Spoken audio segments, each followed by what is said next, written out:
It's a special pleasure. I think it's really fantastic that Stefan makes all these efforts, both locally as well now also internationally. And I was very glad to accept his invitation. Also, I must say, I've never taught about bone and bone physiology, but it was helpful. I learned a lot. So I hope enough that I can also bring something to you. And my background is I'm a biochemist by training. I'm part of the Technical University in Vienna, and totally unprogrammed. I came into medicine many years ago via ultrastructural research and scanning electron microscopy. So that brought me into medicine. And then I will show you something what our institution is about. What you see here, by the way, is a kind. I don't know how many of you are using mind maps. Okay, then this is the first introduction, and I think maybe the most important of the whole day, because I think it's a wonderful way to keep your thoughts organized. Our whole institute is organized based on mind maps, so all our projects, all our reporting, and for instance, project update are made in this way, because you always have an overview. And I hope you all received these papers, so it's basically what I wanted to cover today. The back side is the old schedule of my wife's teaching, yeah? So disregard, it's just reuse in the paper. And I can show you later on, if you are interested, how easy, for instance, it is with such a mind map to build you a whole, for instance, if you want to write a review or anything like that, because you can directly with your mouse take something from PubMed and drop it into that, and you build it in this way a complete structure for a review, for instance, that you have your citations together. But talking not too much, I still need my glasses. Good, let's start. So basically, as I was asked to have something on bone biology in general, then on bone grafts, then we will have something on bone healing from biology to surgery, and then there will be something about research methodology. And one of the nice things with such a mind map is it's not linear, so I can go into some things and not in the others. So let's start first about our institute. We are located,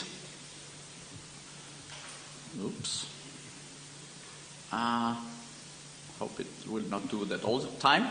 This is the Lorenz Böhler Trauma Center. It's one of the two major trauma centers in Austria. And this is from the flight deck of our hospital. Again, looking to the Danube. This column here is directly at the Danube. And you see here this sign, AUVA. That is what, I don't know how much you know in Germany, there is what is called Berufsgenossenschaften. They also have this network of special clinics throughout the country. And this is what AUVA is in our country. It is the Austrian social insurance for occupational risks. We have 8 million in our country, so about 4.8 employees are automatically insured, and also all the school children and students. And we have 7 of these trauma hospitals throughout the country and 3 rehabilitation injuries. And we treat about 1/3 of Austrian trauma, which are about 300,000 injuries per year. And you know, until last year, June, we had the separation here in Austria of trauma surgeons and orthopedic surgeons. And now, like in Germany, we have these combined course, and so each of the different faculties have to take some special training. Now, why do we have research in the AUFA and what for? Well, this is because it should save on the long term money, it should give better education to our doctors, and so we founded, or it was by Günter Schlag founded back in '73, this research institute. Then since 1980 we are also a Boltzmann Institute. The Boltzmann Society is something like Max Planck, so it runs about 20 institutes, and we are one of the oldest and actually the largest of these. We have around 100 people in our institute with something like 70 full-time employed people. I took over the institute in '98 and also founded this non-profit company Trauma Care Consult, which offers all our know-how to companies around, and we have a lot of interaction, which is especially important, of course, for translational research. In 2006, we also founded the Austrian Cluster for Tissue Regeneration, and with that, you will see that later, we have basically something about 2/3 of all the research in Austria in this field is connected through this cluster for tissue regeneration. These are the 7 hospitals. They are throughout the country, and we are located in one of the Viennese, the so-called Lorenz Böhler hospital. Lorenz Böhler was one of the famous Central European trauma surgeons. He wrote huge volumes of books, and he was really absolutely one of the pioneers in the field. This is our hospital, and we are located there, and we have an experimental unit. You see that here down for large animals, so we can have 2 large animals next to each other. We have also a small animal, and basically all the facilities have 6 veterinarians, also outside of Vienna, then stables for long-term studies with rabbits or mini pigs, and in that way can, especially for the bone field, do all the different things. We also do trainings for our surgeons, like for instance also we have done it actually for whole Europe for specifically hemostasis and sealing, and also our surgeons can come for microsurgical training, because especially our replantation teams, that they can work nerve repair or microvascular training. The unofficial mission of our institute is to create really new things. You cannot be crazy enough. I use that for the last 40 years, and you must apologize if you find me also in that route. But I really believe, and so basically we have a lot of freedom in the institute. I hate everything which is with time management or something like that. I think the end result is what is important. And the other thing what is extremely important for us is this old saying of Claude Bernard. Who knows who Claude Bernard is? He was the first surgeon doing experimental surgery in France. So he was really the founder of this experimental surgery. And that art is I and science is we. And therefore the collaborations for us are key, and that was also the reasons why I founded this network. And on the other hand, we are very much, at least with the tissue regeneration, involved in TERMIS, the Tissue Engineering Regenerative Medicine International Society. We made 2012 the World Congress here in Vienna, and I'm currently the European chair of this society. Now the mission, the official mission of our institute is to improve diagnostic and therapeutic measures, and so this covers all the interests of surgeons or anesthesiologists in these 7 trauma centers and the rehabilitation centers. And we basically have 2 large areas. One is intensive care, so trauma, hemorrhagic shock. Then we also have these trauma-induced coagulopathy group in our institute where the really aim is to look for the trauma-induced disturbances in systemic coagulation which leads to bleeding, or in the worst case to increased fibrinolysis, and that you as a surgeon think everything is fine. 3 hours later, the patient bleeds from each area. So this is one of the important things. And there, Herbert Schöckl, he introduced this therapnostic concept that you first make diagnosis with thromboelastography, and then later on you only decide whether this patient needs fibrinogen, whether he needs platelets, tranexamic acid, or whatever. So this is this diagnostic-based therapy, which we try also to make for the sepsis field and the shock field. And then we have the large area of tissue regeneration. There we have basically 4 large groups, including hemostasis, the 5th. And this is now local hemostasis because we have co-developed, you probably know the fibrin-sealant system, the 2-component system made out of blood, the tissue sealant, and this was developed based on Professor Matra's invention in our hospital, together with Nuno and later Baxter. And the fibrin sealant for the whole world is produced here at the Danube, not far from here, both the thrombin as well as the fibrinogen component. And then we have neuroregeneration, mainly peripheral nerve repair, but also a small group doing spinal cord injuries. Then we have a soft tissue regeneration group dealing with wound healing, also a lot based or connected with the fibrin sealant, which we use as a carrier for growth factors or cells. Then we have a cartilage regeneration group, and we have a bone and ligament regeneration group. And that all is supported by what we call technology platforms or competence centers, where we have the in vivo expertise. As I said, we have these 6 veterinarians. Then we have also, based on that, the in vivo imaging, so that we can also follow the animals in vivo with in vivo fluorescence, but I come to that later on when we have the evaluation. Then we have a morphology group doing everything from normal histology up to electron microscopy. Then we have a heart tissue histology group. I will also show you something about that.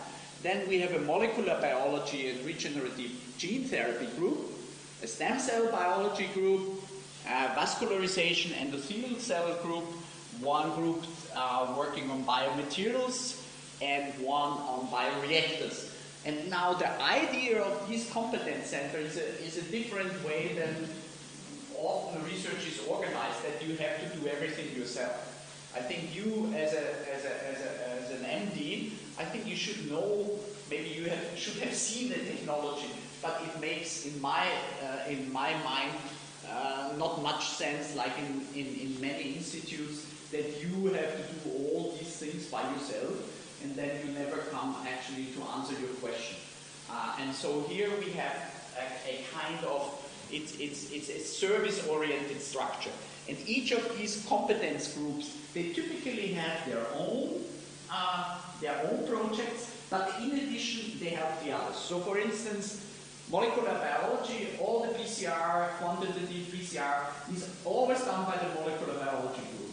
And of course, when a surgeon or so comes in and wants to make a project, he can watch it and maybe he can try it once by himself, but he does not have to run. And this is also, I think, very important in terms of quality and reproducibility, because a lot of these technologies, or like anything in morphology, you must do it 10 years long before you are really good.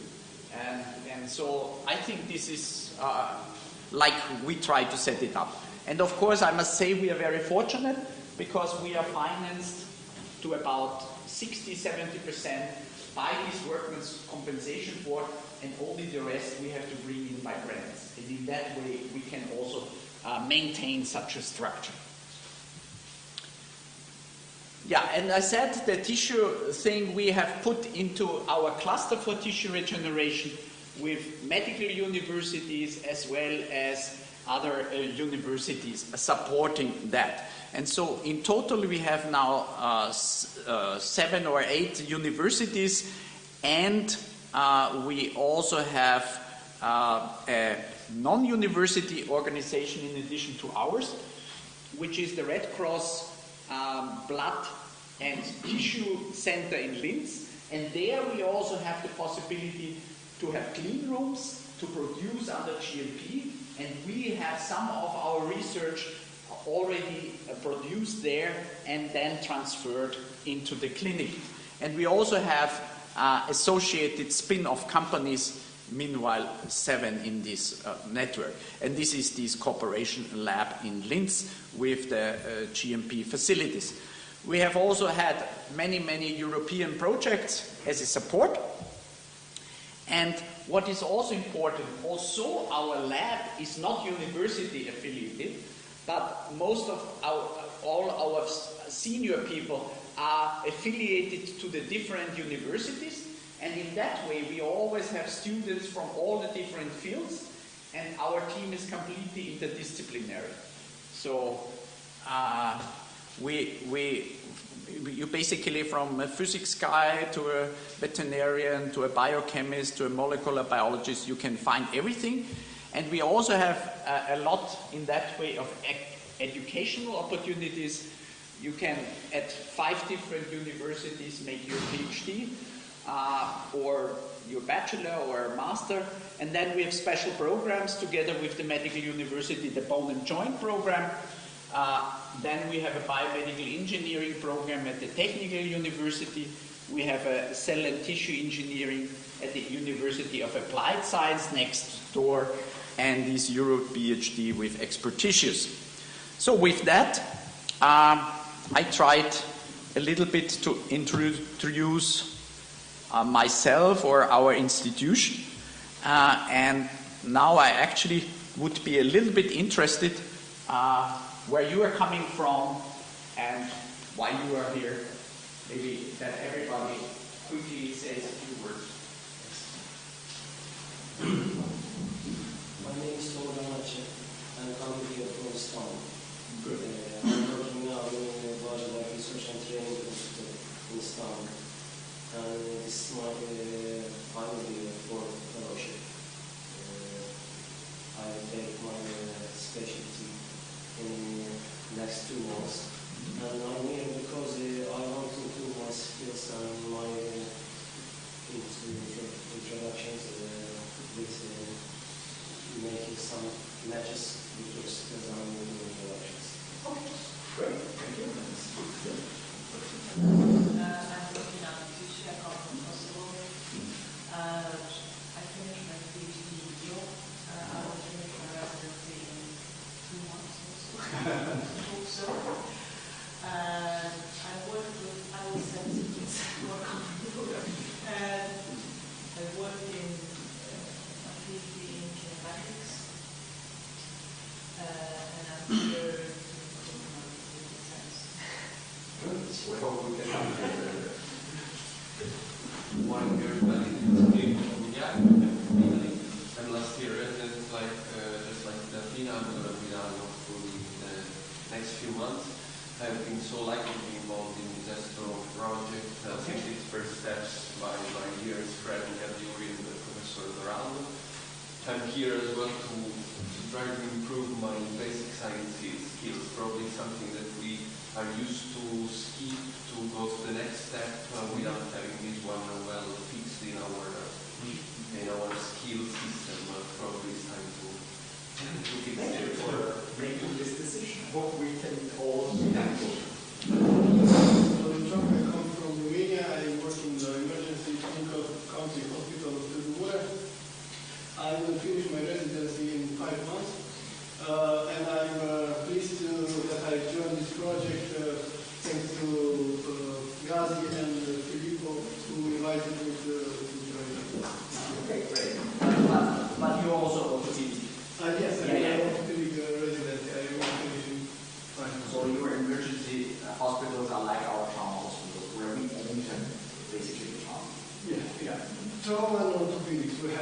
Yeah, I mean, Yeah.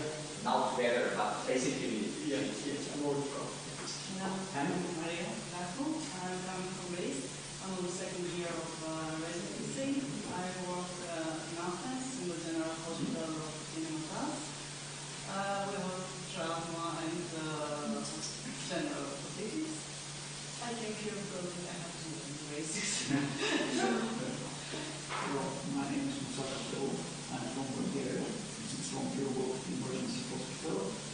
I'm here to learn basic science to kill me. And I joined this group to guide me through my residency first year. And I think I need something to guide me to highlight which is important, which I got to learn. That's why I'm here. Thank you. of course, our organizers, you know them, but does everybody know it? Maybe We can introduce ourselves. Yeah. My name is Gazi.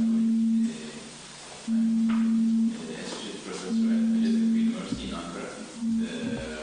We are doing especially sports surgery.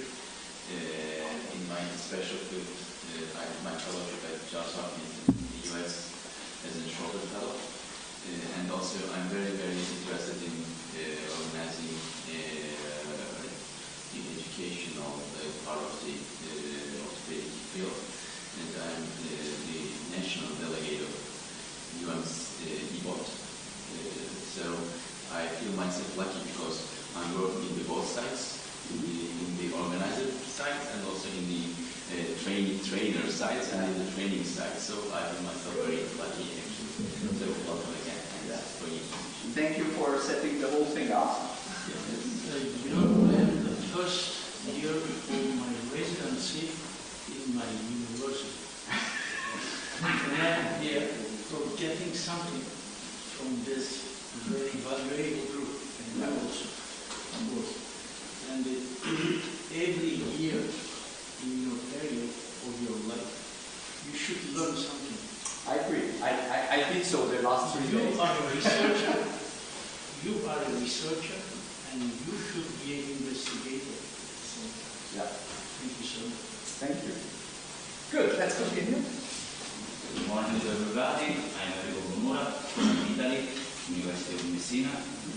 I came here because I think this is a very nice opportunity to know people from other countries, to keep in touch, to improve my knowledge, and we will see when we finish this course. Whether it works or not. Okay. Thanks. My name is Yasin Khalil. I'm from Azerbaijan, and I actually studied in Turkey, National University, and I'm in my fourth year in residency. And I think that basic science course is very important for surgeons, actually orthopedic surgeons, and I wanted to attend here. Good. Thank you. Hi, my name is Mehmet. I'm also from Ankara, University. I'm in my second year now. I'm here to get more knowledge about basic science and experience technician. Good. My name is Ayaz. I'm also from the University of It's my last year. And I think it's a good opportunity to share knowledge and experience. Good opportunity to get out.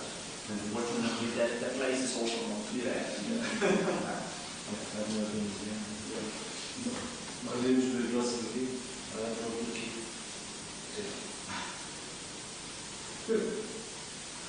My name is Redl. I'm from Istanbul, Cerrahpaşa Medical Clinic.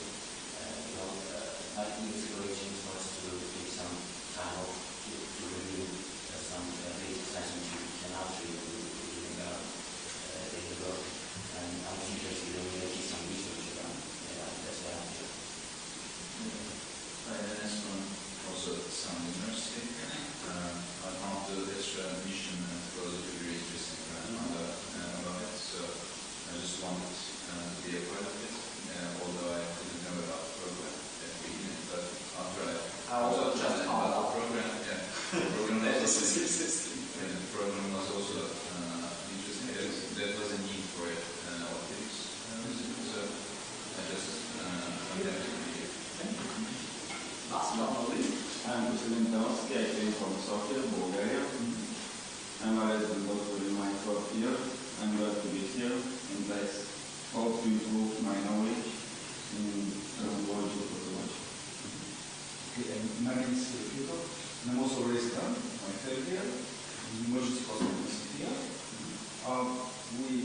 we're lucky enough with some of the fellows here to take part in this project. So we try to improve the knowledge of young residents, young specialists to do it. For me, there are gaps in this term, so I thought I will improve them and those gaps will be filled. I think it's more or less the same. Yeah. All the mindset. Thanks for all your decisions, because I think it's really important, and I think one of our largest problems is that there is a lot of very special knowledge on one hand, and it gets always more specialized, and only a few people really understand it. And then there's this huge gap to transform it over to the community, and it is, I see it often also with general practitioners. It's quite interesting sometimes which ideas they have and how far they are from new knowledge in the field. And so one of the things, I don't know whether I have it with me or not, is what we try to do is we started a project.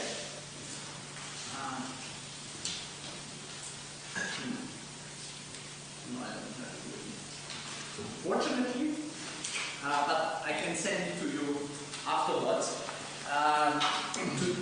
To bridge that, we started a project between TERMIS, the Tissue Engineering Regenerative International Society, Medicine International Society, and Springer, to make for the first time updatable books which have basically review type things, but can always be updated. And so there will be about 15 books. I'm the editor-in-chief. We already have the first one out, which is on biofabrication and 3D printing. The next one will be on vascularization and endothelial cells. And everything is written in that way that also people who are not specialists in the field can gain something from it. And the important thing is these books are always online, and if you are a TERMIS member, you have free access to this whole system, and also many other books in the same system of Springer. And every second year, this book is frozen to an ebook, and also then can print it on demand. But the online version goes further on. And this is something why I actually said for the last 15 years, so I will not write any more book chapters or edit books, because we did that once, and it was totally frustrating when the books were on the table, that they are outdated and will be outdated forever. So this is also one of our projects to cover this gap, because nowadays, I mean, when you go with a keyword in PubMed, you have thousands of literature, and you do not know what to read. And yeah, so I hope we can help with that. The other important thing, what I forgot to mention, we are also very fortunate in the institute, because we have one rotation position where a clinician, either a trauma surgeon, trauma orthopedic surgeon, or an anesthesiologist, can come to our lab for 2 years from our organization. Must be already a specialized doctor, of course, and then can work on research for 2 years. And typically they make habilitation, what we have to become docent, during that time. And this is an excellent two-way experience, because in that way we always have clinicians in the lab, and we always have this, you can forget that we never work clinically. And so it's very often a reality check. So this is also one nice things we have. Now, what I try after this introduction, this is basically, why doesn't it work? This is basically my lecture on tissue engineering, introduction to biomaterials. I will not, of course, give you that today, but I only want to show you something, and hopefully, if we are glad, it will work. There is a colleague, I know him very well, Warren Grayson, and he, I think, gave a very nice talk about these new ways how to make tissue engineering for the bone field. Hopefully it will. Yeah, I forgot something that I have no.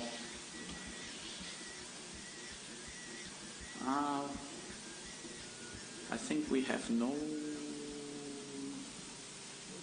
Yeah, it's nice, but we have no sound. Pardon? You can turn the mic on the laptop, maybe. Yeah, but for some reason it also does not give me. Let's see. Basically, it would be a good idea. Okay. I will send you this. Why is it not working? Yeah, but it's also, I have no sound here for some reason or the other. That's the basic problem. Okay, maybe I can solve that with our technology guy, and I'll show it to you later. If not, I will send you the reference, because but it's easy. His name is Warren Grayson.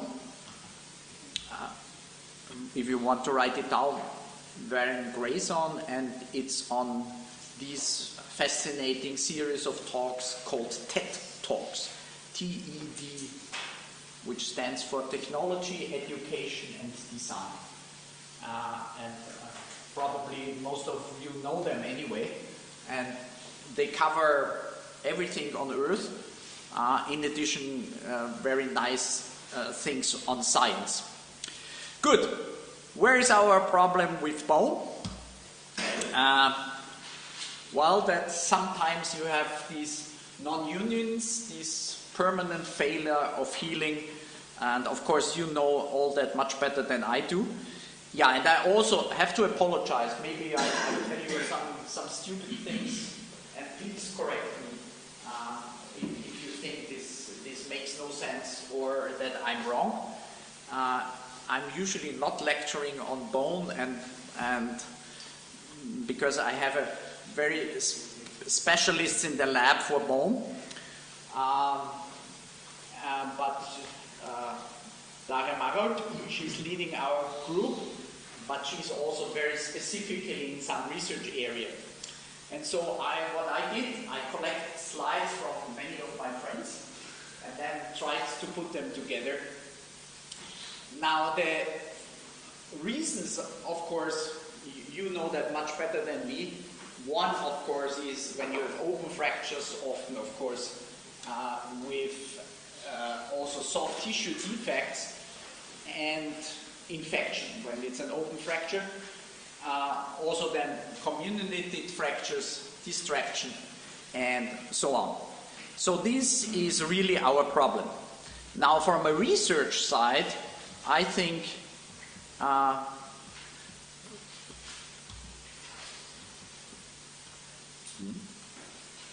good. From a research side, we have an easy solution in our lab, which is this one. This is McBone. So what we need is basically a scaffold, and what we also need, of course, cells that do something.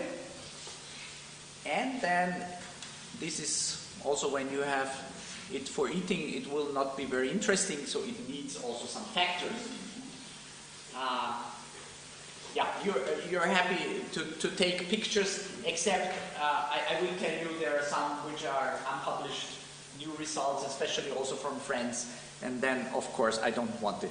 And this was done by one of my PhD students, and you see it's really part our original pictures from from micrographs, and part is just art. So this would be the very easy solution. In reality, it's a little bit more difficult. And so I think we should start maybe with some basic stuff, with some bone biology stuff.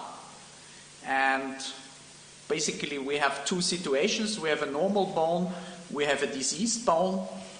And let's talk maybe first about composition, then about bone growth, and then about diseased bone.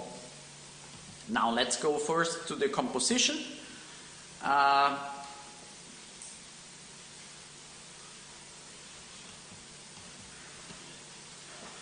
We have this situation, and I have these slides from Rainer Mittermeier, who is a trauma surgeon, and he is the leader of our soft tissue group, and he works in the second trauma hospital in Vienna, and he did all his research for the last 15 years. He came in as a student and now is docent, so it's one of the wonderful things what you have, that you have young people who you could educate and then finally take their slides.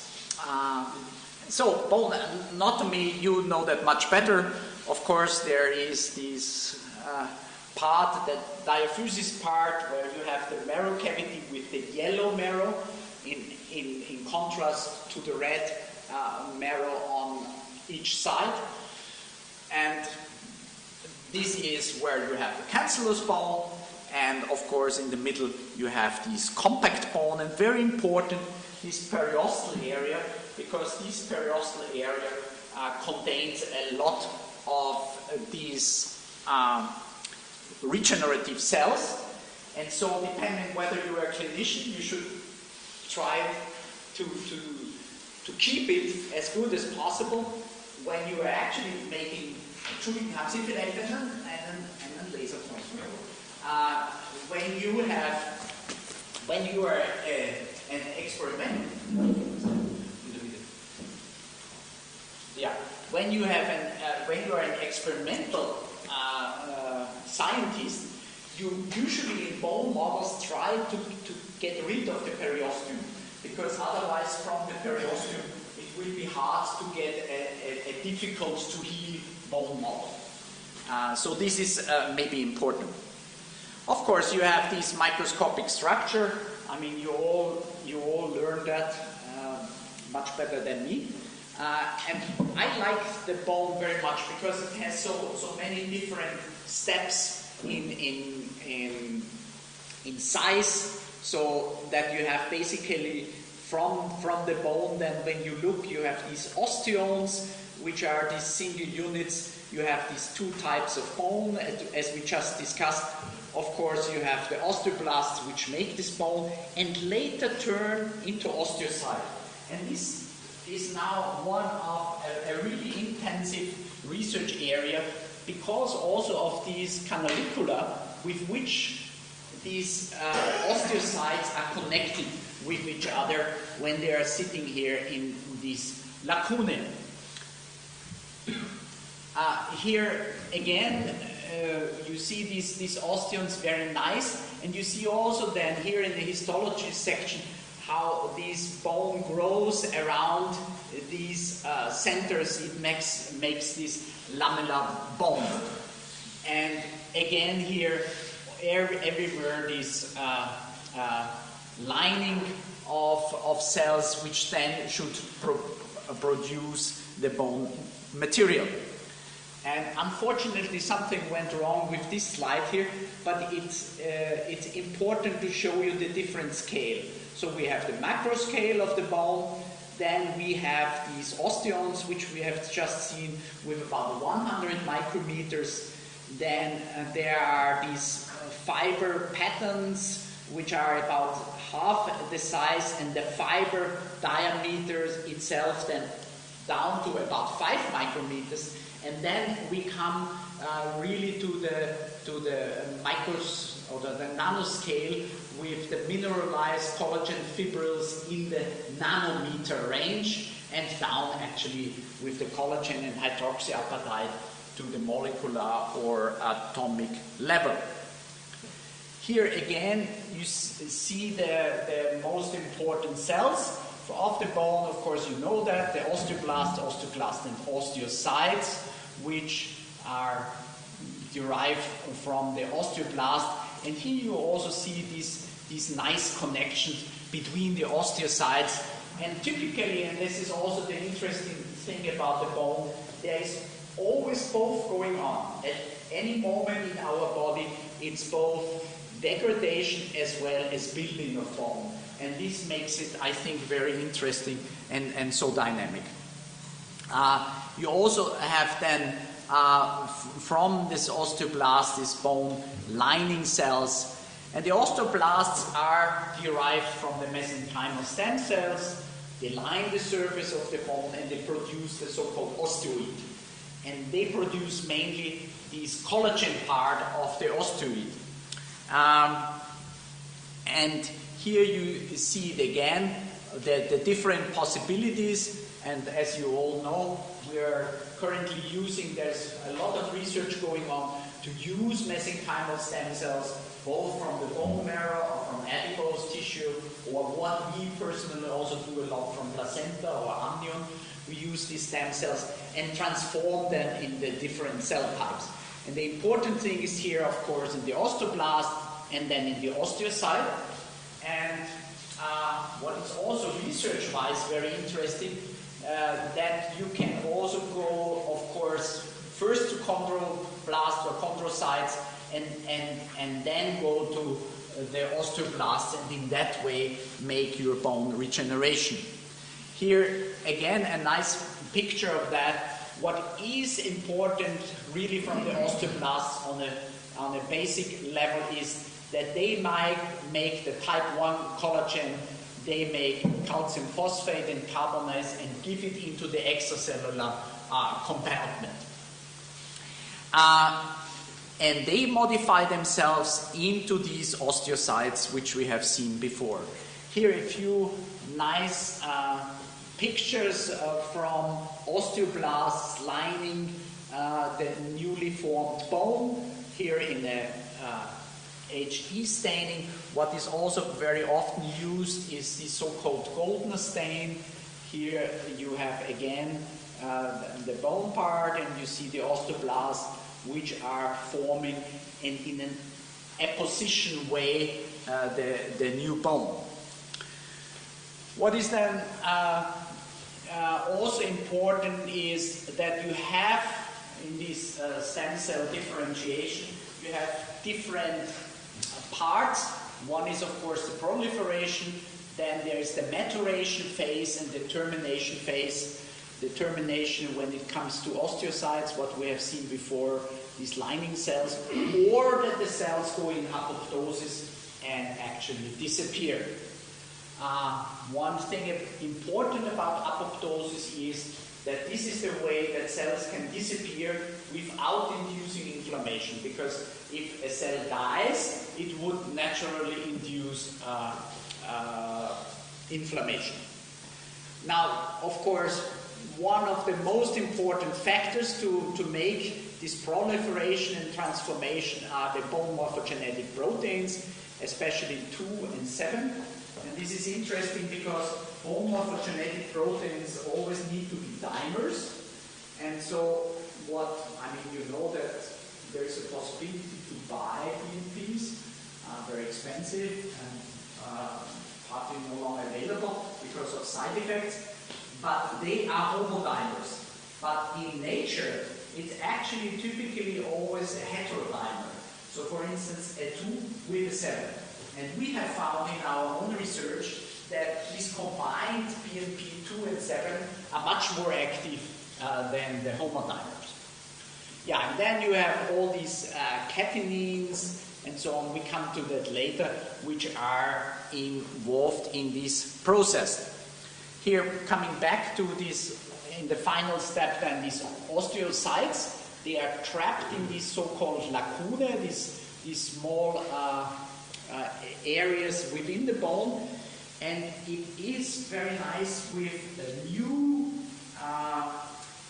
computer tomography, the so-called nano-computer tomography, is possible in small samples, not in vivo, but ex vivo after the experiment, really to see the single lacunae. So we have such an instrument so that we can really see that in the bone. The function of the osteocyte is a little bit poorly understood, but probably one of the most important things is the response to stress and strain. And this stress and strain seems to be a very important thing, beside what we have seen from McBone before, that we need factors. We also need these mechanics, and we will come to that also later. And this is one of our central research objects, is to look for mechanobiology effect. And we have just got a huge grant together with Czech Republic, and we have made a virtual center for mechanobiology together with Bruno, and to look really into the mechanisms. How is a mechanical strain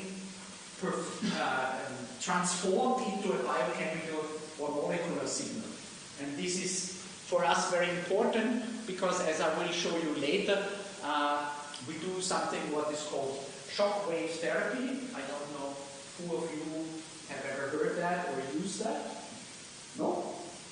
I will show you. It's one of the I think most astonishing effects you can induce.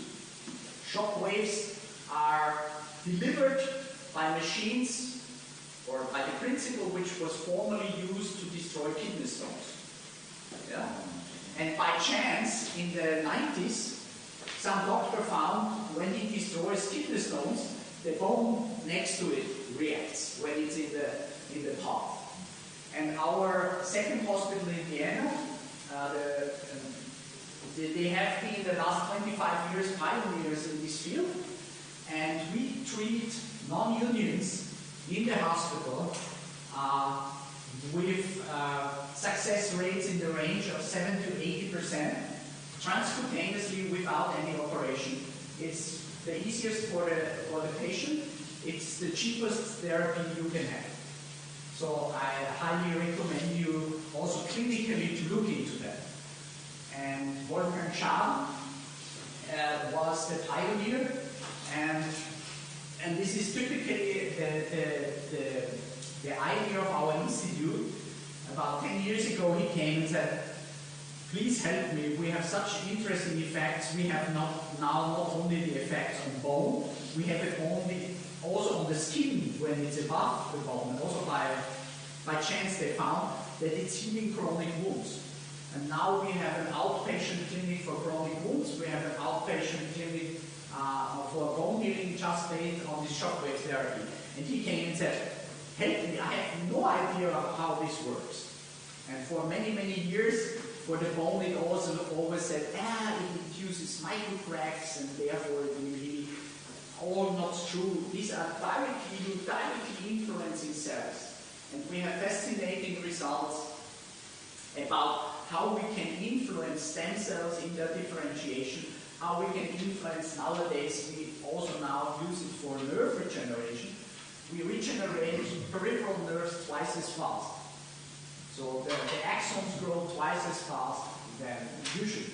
So I think it's a really interesting technology, and this was the idea from our institute. So he came, and then we tried to set up a model. Then we had 4 or 5 PhD students really looking into different aspects, and to a certain degree we know now what happens in the cell after such a shock wave.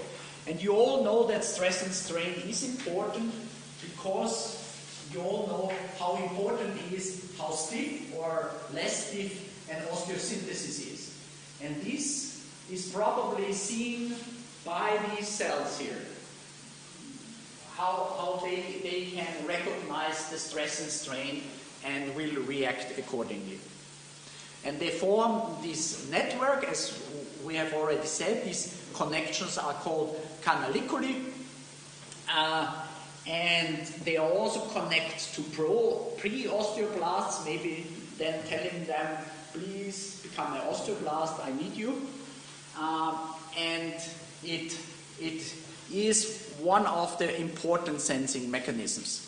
And here I love this picture. That's, by the way, why I went into morphology initially, because I like photography, and therefore it was natural to go into microscopy, because I love these pictures, just by because they are so nice, and that brought me into medicine, finally. So you see here these osteocyte network, I think one of the nicest pictures I know. Here you see it in a scanning electron microscope, again, these connections here, and they also connect to the bone surface, and in that way they might see pressure on the bone surface. What is also, they are also associated then with the blood vessel network, and maybe also these connections between these caniculi and the network is important. Now, these were the cells which build up osteoblasts, now the ones which break it down.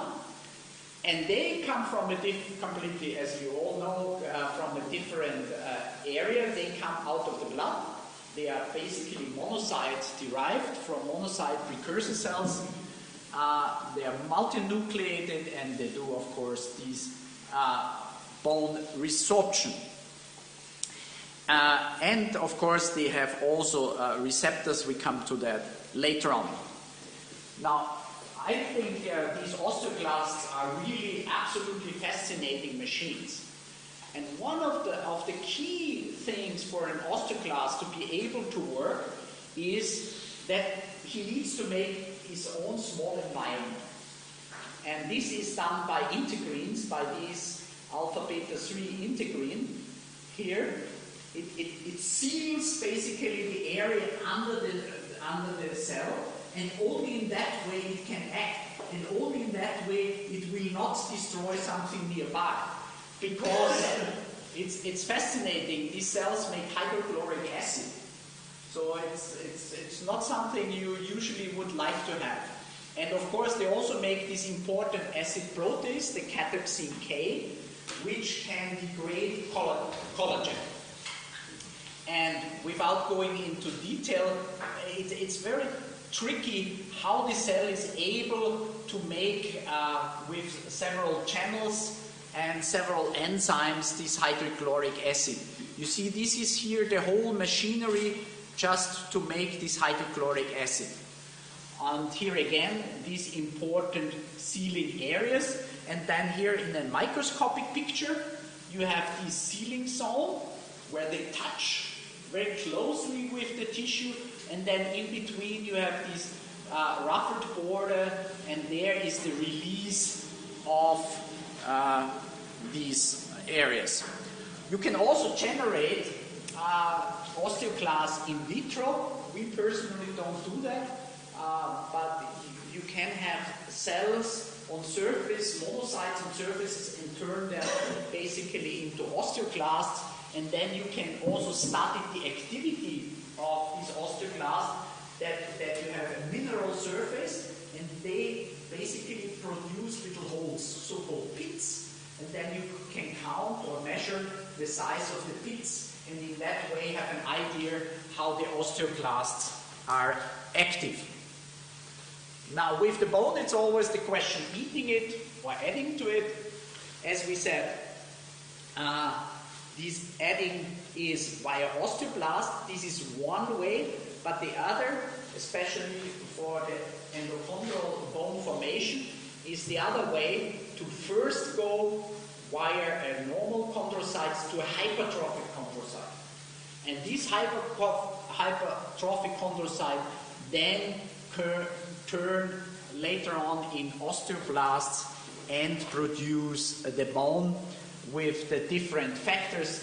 And you see there are many factors around, and we'll come to that maybe later when we talk about growth and about eating, about diseased bone. So let's go quickly to the biochemistry of a bone.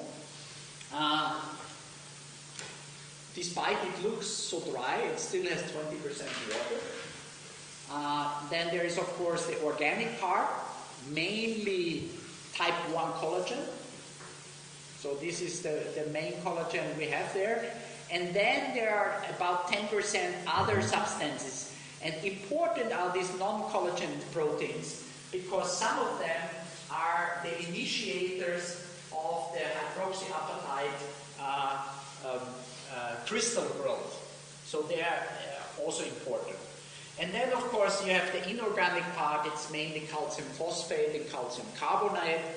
You can have there some magnesium, fluoride, when you take fluoride pills. You can also have there strontium, if you give the patient strontium.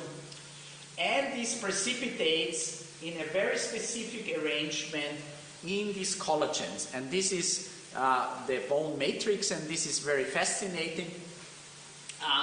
First, to this collagen, as you probably know, collagen always consists in kind of a twisted pattern from 3 different chains, 2 alpha 1 and 1 alpha 2 chains.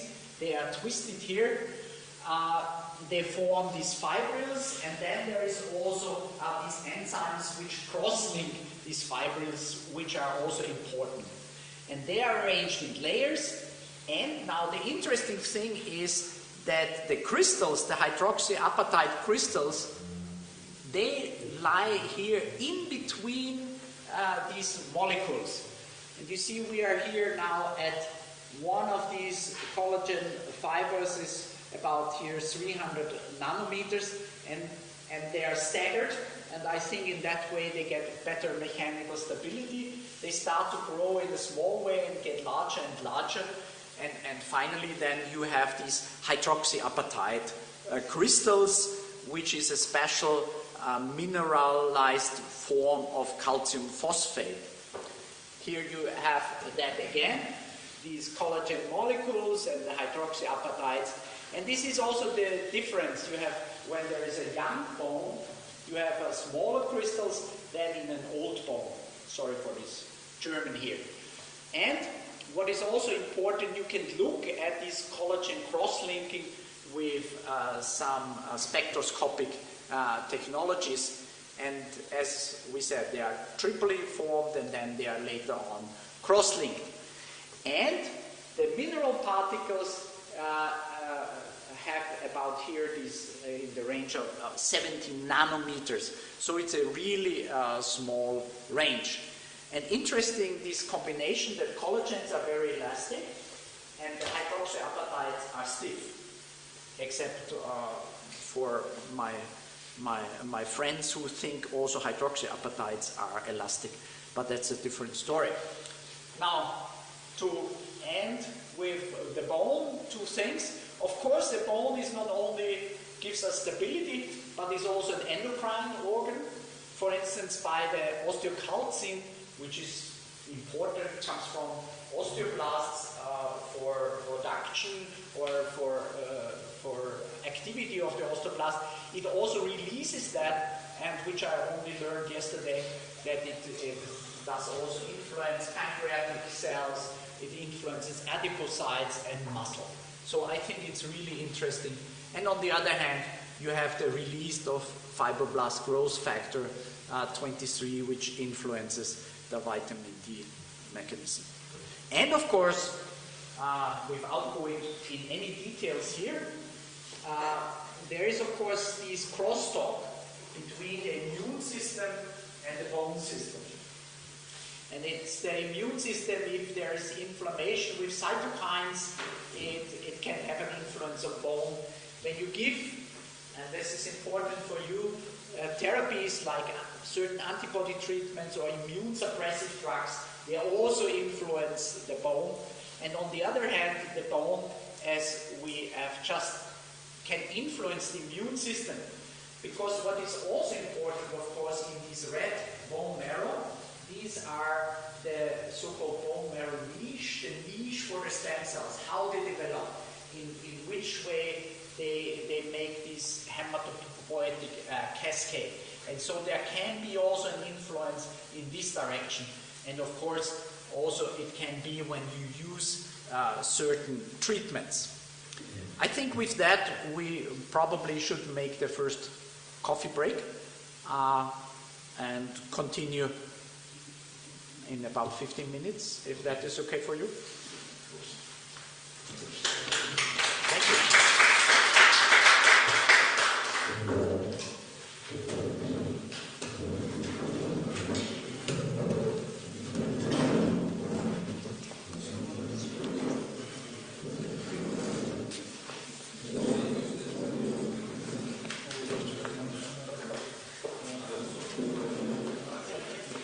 Yes.